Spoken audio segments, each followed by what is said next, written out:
15 vjeçari Einsteini i vogël, një emër që po pushton mediat ndërkombëtare. Laurent Simons, i njohur si Einsteini i vogël, është bërë një nga mbajtësit më të rinj të doktoraturës në historinë e njerëzimit. Ky talent i jashtëzakonshëm belg, vetëm 15 vjeç, ka përfunduar doktoraturën në fizikë kuantike në Universitetin e Antwerpit, duke lënë të gjithë pa frymë për arritjen e tij. Ai përfundoi shkollën fillore në moshën vetëm 6 vjeç dhe shkollën e mesme në moshën 8 vjeç.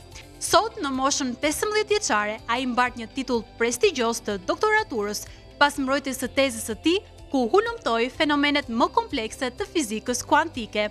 Por Laurent nuk ndalet këtu. Përtej fizikës, ai ëndërron për të arritur pavdekësinë njerëzore përmes rinxhenerimit biologjik dhe ka shpallur synimin e tij ambicioz për të ndihmuar në krijimin e super njerëzve.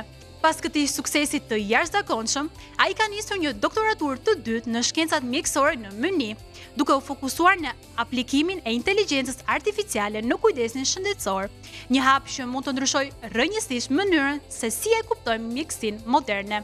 Ky djalosh ka treguar se moshat e vogla nuk janë asnjë pengesë për të arritur gjëra të mëdha, dhe emri i tij tashmë ka hyrë në historinë e arritjeve të jashtëzakonshme të njerëzimit.